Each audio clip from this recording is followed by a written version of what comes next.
It's Tuesday afternoon, 12:30, and welcome. I'm so excited that you're joining us again for this week's edition of Mindset Michele TV. And so today, I'm so super excited to be welcoming to Mindset Michele TV the one, the only, the fabulous, the Adam Franklin. I think of Adam as, hello Adam, I think of Adam as the guru of all things social media and especially all things LinkedIn. As we know, LinkedIn just keeps changing and evolving and growing, and it can be a little bit difficult to keep on top of all of that. But we'll get to that later.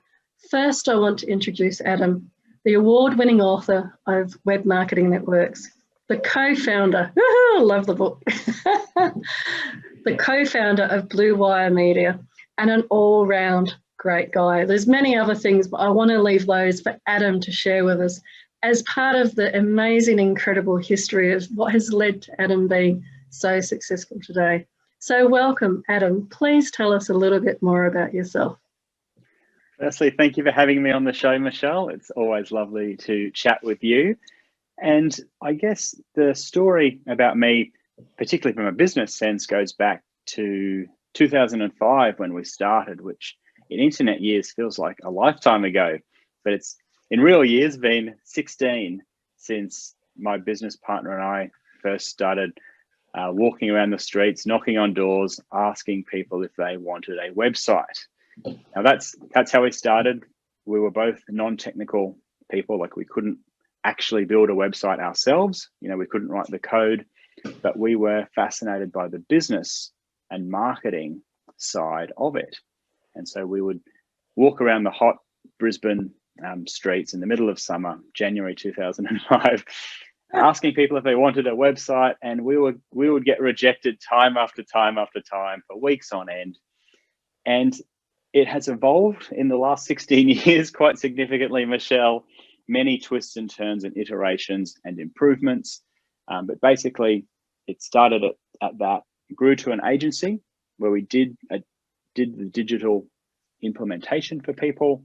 And then when the book came out in 2014, that's when we discontinued the agency side of things and focused purely on the consulting, coaching, and speaking side of the business. And fortunately, throughout that period of time, Facebook came on the market, LinkedIn came about, Twitter, all these platforms that we now call social media. That has all happened in the last 16 years, and it's been a huge opportunity and an exciting time for us to learn about these platforms, practice it ourselves, and then teach the best bits and the bits that work to our clients. So in a nutshell, that's how we've got here today, Michele. That's fabulous, Adam. And do you think you've always been an entrepreneur? I mean, it's pretty gutsy to go walking door to door. Was that something that even as a child you were interested in, you know, selling lemonade outside of the house, that sort of thing? It has always fascinated me. And I always pictured myself doing something entrepreneurial. I wasn't necessarily sure what. But even in the earliest days, I guess I was mowing lawns for people in the neighborhood and collecting some money there. I was in my uni days in nightclub promotions. And so we would have very much a blank canvas to get people into venues for certain nights of the week. And if nobody came in, we wouldn't get paid. If lots of people came in, we'd get paid a reasonable amount for a uni student. And I have always been drawn to it. Absolutely. Yeah, that spruiking's pretty hard work, Adam. It definitely can be. It definitely can be very fun and rewarding when things go well, but it can be pretty soul-destroying or confronting when it doesn't. But that's what I was up for. That's what I enjoy. And I think that's probably part of the entrepreneurial part of it all. Because at the same time, like I was walking the streets, knocking on businesses' doors, and I had a university degree. I'd had a job offer to join a pharmaceutical company at a reasonable salary with perks and everything, which for a 24-year-old was appealing, but not as appealing as starting a business. And I guess there was a lot of social pressure or family pressure in some respects to go down the more secure path of having a salary and a job and everything, and using those university degrees. But I was drawn to the business side of it, and I'm really glad I took that path. It's interesting, those paths that we take, especially in those younger years, isn't it? And I'm really interested, and I'd love for you to talk a little bit, Len, about even from those early days, what do you think it was that success meant to you? You know, success when you were spruiking or walking the pavement. Absolutely. So the success has always meant to me, at least in my business and since university days, has been a number of things. Firstly, the time, the freedom of time to have the choice over how you spend that time. And if you choose to go to the beach for the afternoon, perfect. If you choose to spend a night, you know, preparing a webinar or a speech or something like that, then absolutely, that's fine too. So the time and that freedom, but also having a meaningful contribution. Like, I feel as though running my business and building my business has had a much bigger contribution to the marketplace and to me personally than going into a job as a drug rep, which was the pharmaceutical role that I was considering at the time. And I'm that type of role would be totally meaningful for a lot of people. But for me, I feel though the contribution of my highest value contribution is through the business. And so being able to do, spend that time how you wish with people that you want to be spending your time with and making a contribution that is meaningful to me, that's how I define success. And that's what I've had as my compass to keep me going on the path that I feel is right for me. That's so great, Adam. And I really, I'm reminded as I look at your background, John DeMartini talks a lot about when you're talking to people to look at what they value in terms of what they have in their place. And so I love how you've got your surfboard next to your books. And that really epitomizes and again reflects what you're saying about that freedom and flexibility of time, so that if you need to work on the business, you work on the business, but if you want to go for a surf, you go for a surf as well. And that freedom is, I've found, is you can do that when you run a business. It's not so easy when you're in a car or in a job in the city. You can't just necessarily duck out as easily for a surf. So yeah, it works for me. That's fabulous. And do you think that that's similar to what you'd say you're passionate about? Are you passionate about, for example, like social media now and LinkedIn, or are you passionate about other things?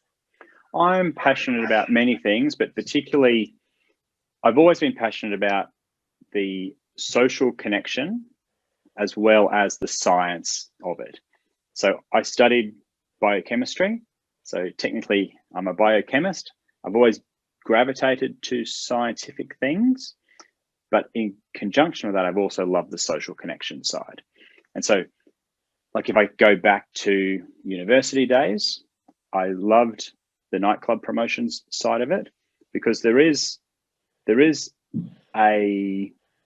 some science to putting offers together, putting together a theme for a night of, say, at a nightclub, because people, they haven't been yet, so they don't know what it's going to be like. But the science of actually then, whatever that offer is, getting that out to people through email or through posters or through handing out flyers or through messaging your friends, was the scientific side of it. But then the social connection of when people do turn up on the night and you can have a drink with them, or you can let them in and have that social connection. I've always loved that. And so when I fast forward to the business, it makes logical sense to me that I love the scientific side of marketing, the analytics, the search engine optimization, the crafting videos or sales pages or whatever, because what it allows you to do is it allows you to have then the social connection when people do discover you from a video or from a webinar or from an article that you might have written, and they can come into your world, and then you can have a meaningful social connection with these people. So I love, yeah, the science and the social side of it. And I love how that's the theme that I'm picking up throughout your background and your experience, you know, being there during the day at uni, studying a very scientific topic, which again has like the building blocks around the structure and the logic of the science, and then going out spruiking at night to kind of balance the other side of it. And the same with going door to door when you couldn't actually program your own websites, but knowing that you would then sell it and then program a website, get a programmer in. That sounds fabulous. And some of the viewers may not be quite as entrepreneurial or quite as tech savvy or social media savvy. So I think in terms of great advice that you might be able to give them for being better on social media, and remembering that it is that science and people that are both as important as each other, what do you think might be 3 keys to creating a successful mindset that you could share with them? Okay, so the thing with social media is that it is social, and nearly all of us are capable of having a conversation with somebody in real life. We're capable of going up to somebody and introducing ourselves and asking some questions of that other person. And so we need to just remember that we can do it in real life. We just apply the same rules, the same human nature to our interactions on social media. Same deal when it comes to talking. We can easily talk to somebody on Zoom. We can easily talk to somebody in real life. It's the same process of just sharing that same type of information with people on social media, and that's like the content that we publish. So my advice is you have the skills already, you have the content already, because it's the stuff that you talk to other people about. Just go in and do it, and don't overcomplicate it, because it's just going to stall and you're just not going to make the progress. Whereas you've got everything that you need already. Just get in there and do it. So that's tip number 1. Yeah. Another tip as well that I find has been useful for me is sort of acknowledging that there is an element of fear. Like, it's easy for me just to say, get out there and do it. But at the same time, I acknowledge that when we do reach out to a stranger, or we do share our thoughts, or we do put ourselves out there on video or in articles, there is a human response where we are afraid of the rejection. So where do you feel like you've probably had, because you've done a lot, like myself, you've done a lot in the social media medium, where do you think you had your greatest fear when you were first starting out and doing? Was it in writing an article, or was it in doing something like this, being live online? What was your greatest fear that you feel like you had to overcome?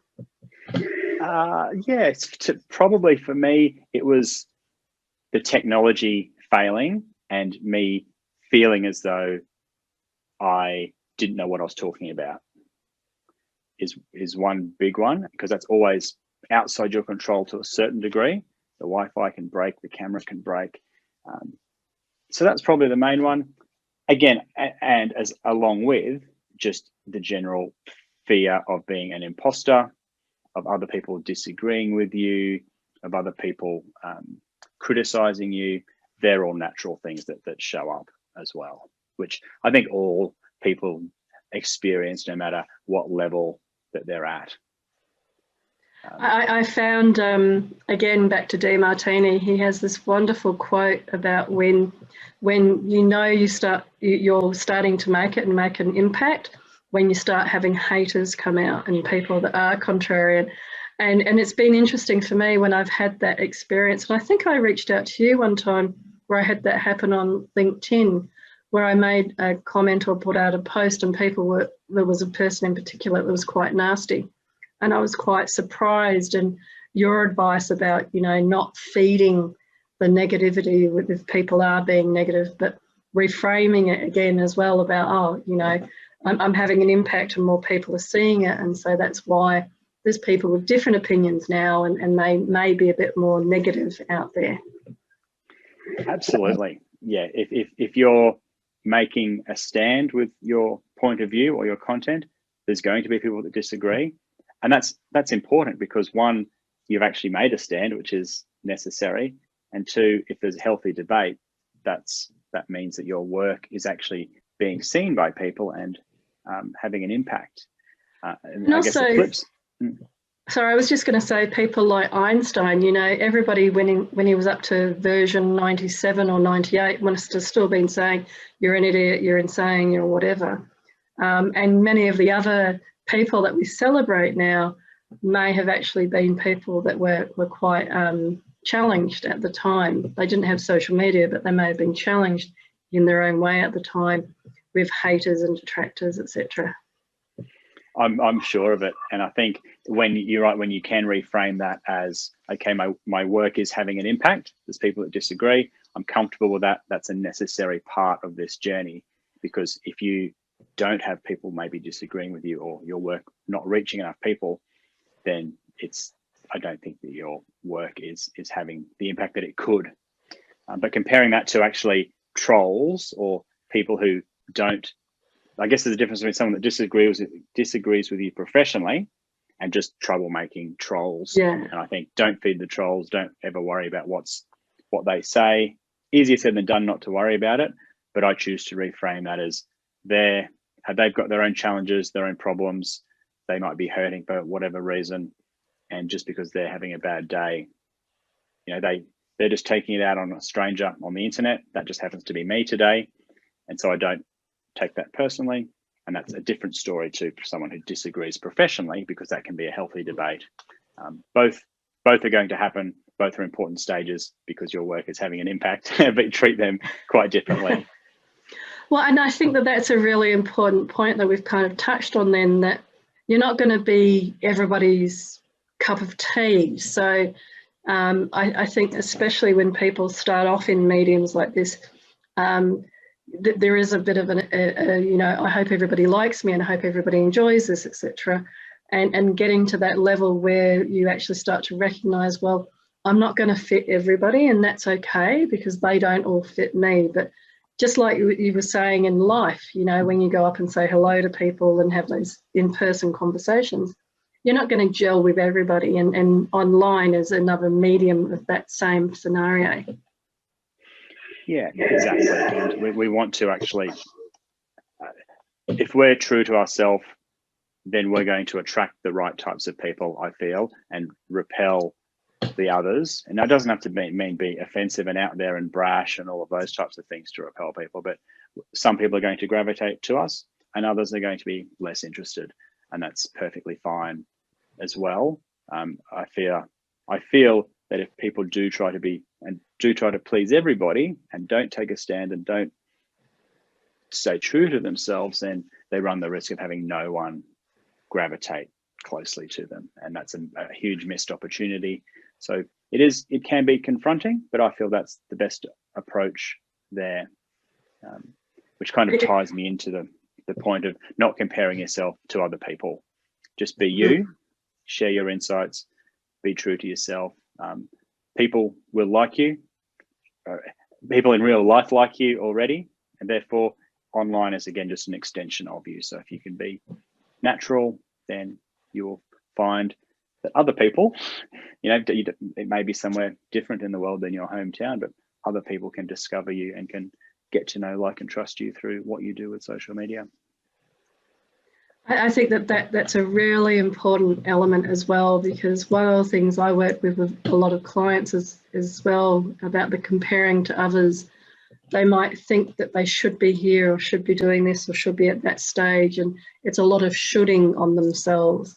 And instead of just accepting that they're doing perfect and doing great for where they're at, and when they grow, they'll grow to a different stage, but everybody's in their own journey and in their own growth process.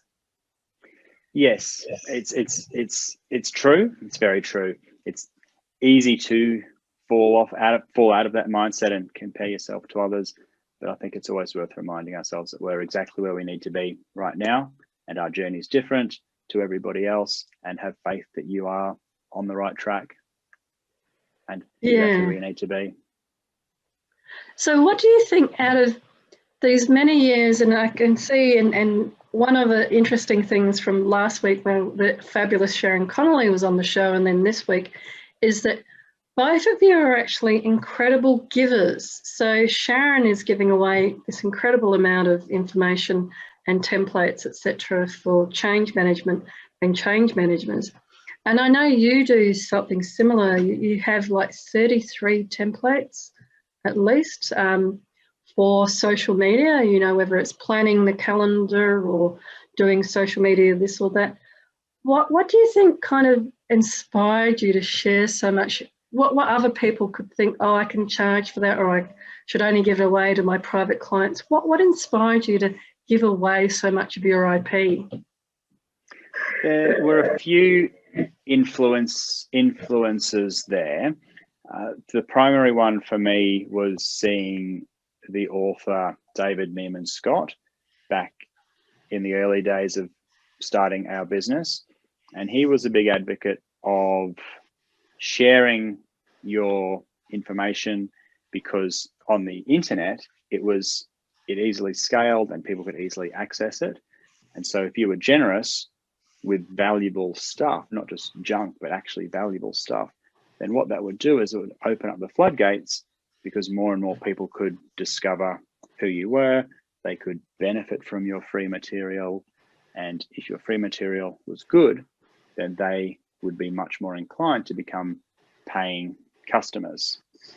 And so around those early years, over a decade ago now, I remember before that, most people would put on all their material, this is copyright, you can't share, don't reproduce any of this or share it with anybody.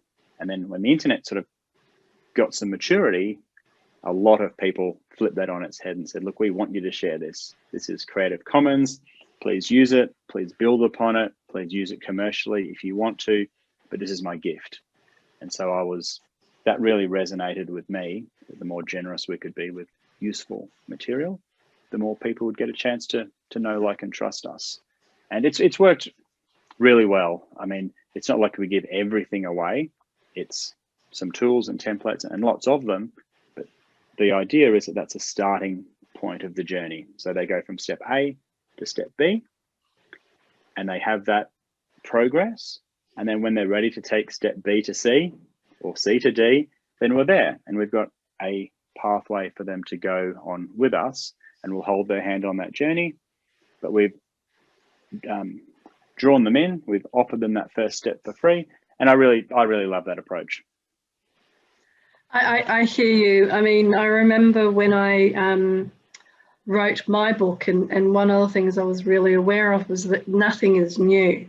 So you and I know that the information and the context and the content, a lot of the times it's been around since Socrates and you know, for a very, very long time. But the way that we package it and the insights that we bring to that content, that's our IP. And the giving away of some of the easier stuff and the templates, I love giving away the templates as well, because that stuff just makes people's life easier, and it does help them to get to know, like, and trust you. And then from there, yes, they can come and do the more in-depth and the higher value work with you. Yes, absolutely. And I think a mindset thing that's worked well for me is actually giving myself credit for what I've actually picked up in terms of knowledge over the 15 or 16 years since I started. Oftentimes it feels like, oh, surely everybody knows this, but they don't. And that's the reason why many of us, in whatever business or role that we have, is why we have work, because there's stuff that we know that other people don't. And if we're able to help them, and if we're able to help them in a way that they can understand and feel empowered versus feeling overwhelmed and helpless, then that's incredibly valuable to them. And I personally overestimate how wonderful other people are and underestimate how much impact I might be able to have. And I think when we give ourselves credit for what we have actually picked up and how valuable that can be to other people, I think that's a nice mindset shift that's certainly been useful for me, Michele. We have a few minutes left, and I'll just check here with the comments and the questions. And this seems to be a favourite question, especially from Wayne. So thank you, Wayne, again.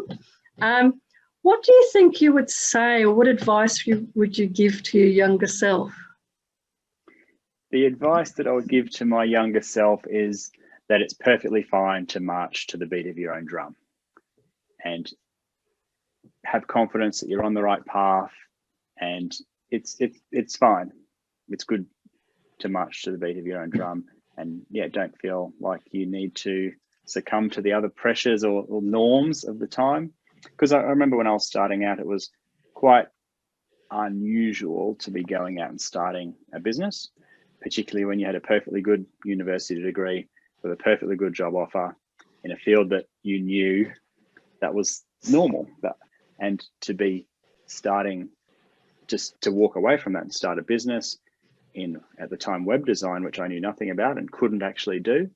It wasn't the normal thing to do, but I believed in it.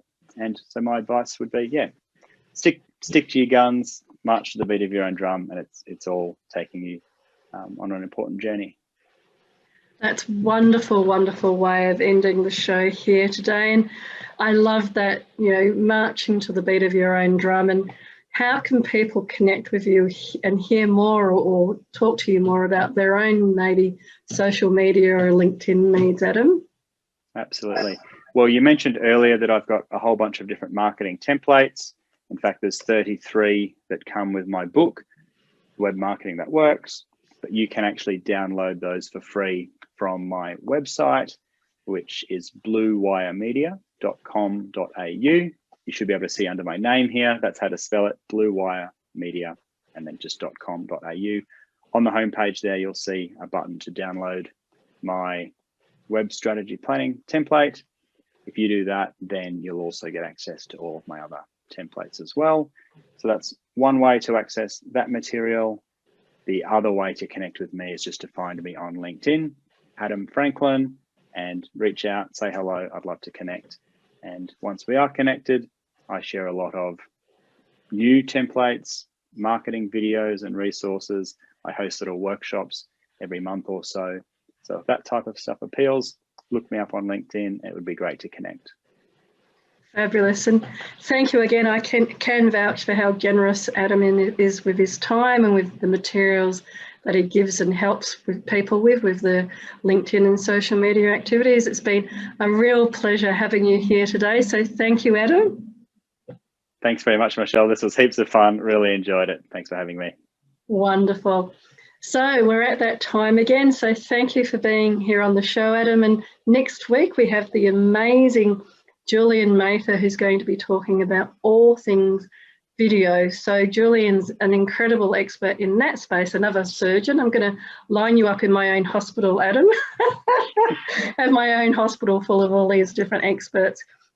But until then, from my heart to your heart, I wish you all again that you will have a fabulous week, a safe and fabulous time over the next week. And until then, be great, be fabulous, and be you.